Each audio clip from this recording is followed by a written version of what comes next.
Hello, my name's David Deegan and I'm an Executive Development Director here at Cranfield University School of Management. Today I'm joined by Dr. Richard Kwiatkowski, who has been doing some research into organisational politics, but within the House of Commons. Now Richard, I know that you're an advocate of influencing with integrity.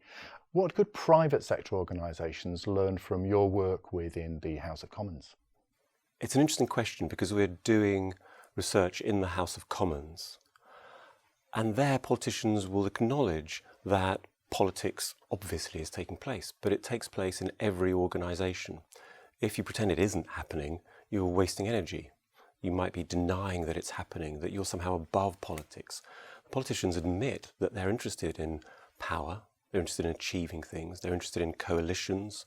There are rivals there are supporters, and the same is true of anyone in their organisation. Human beings are social animals, and so we work with other people.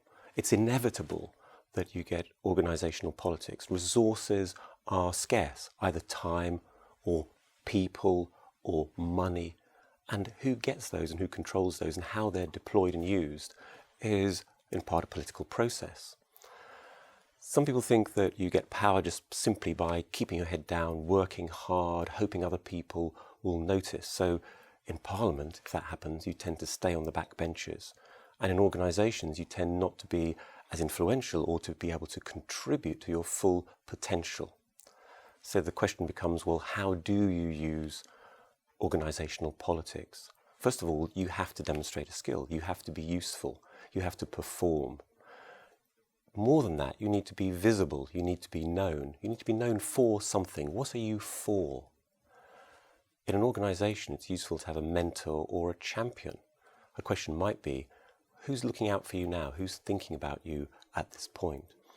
And also, networking widely, so you know what's going on, other people know you, and you can have that synergy, both inside the organisation, also outside the organisation. And actually, some younger people are extremely good at this. So Richard, you've talked about that it isn't just about having skills, it's also about networking. What's really the difference between networking, influencing and pure manipulation? We talked about networking and you just mentioned manipulation. Again, human beings are social animals and people will have social contact all the time at work. In any social encounter, is there something that you want, that you're after? Yes. Is it possible to have a win-win situation? Well, the answer is there. Yes again. Do people act in altruistic ways for the greater good or for the good of the organisation or even for the good of society? The answer there is also yes.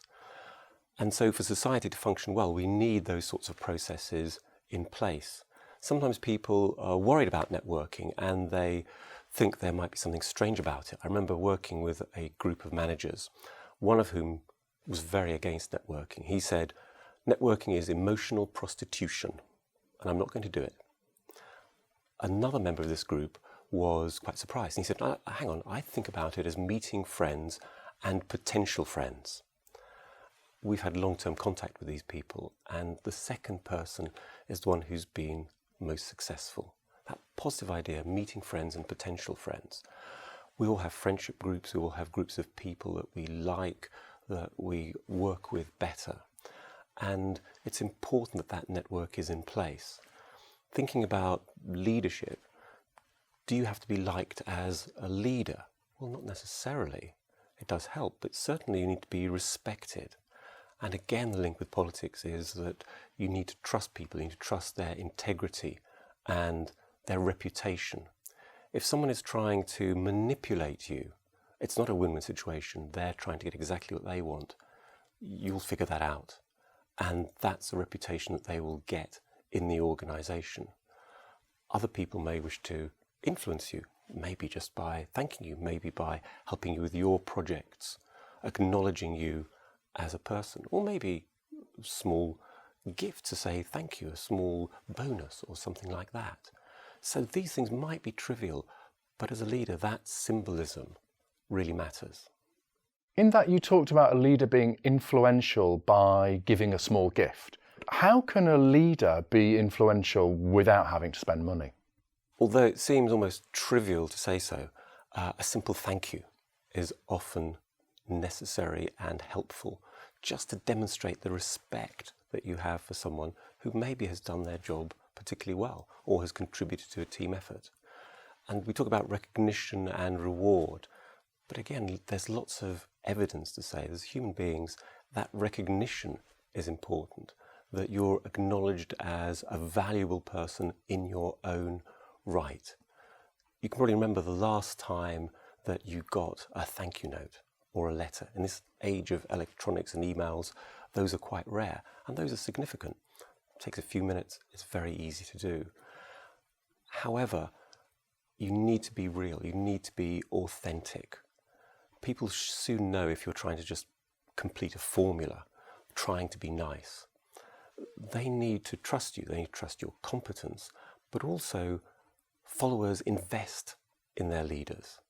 They want people to succeed, they want the organisation to do well.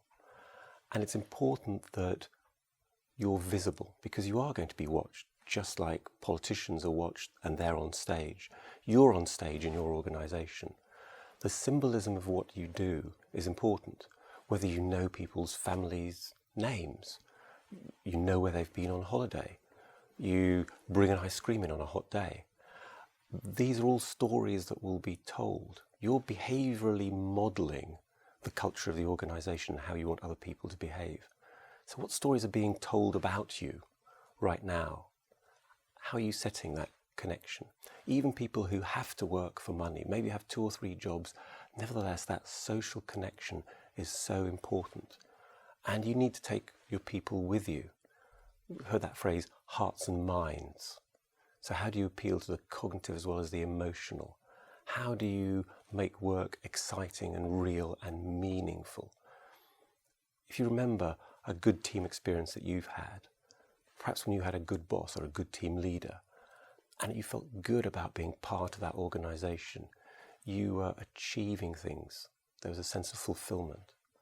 I just encourage you just to take a moment now to recall what that was like, and really challenge you to think, well, how can you bring that into your organisation? Yes, in this age of the power of the media, every single word and action of our politicians is recorded and chewed over and spread right across social media. And yet you're also saying that leaders within organisations will be watched and scrutinised continuously as well. Well, thank you very much for sharing your insights based on your work within the House of Commons, Richard. And if you'd like to know more about Richard's research here at Cranfield University and how it might help you within your organisation, you can find a web link below. Thank you.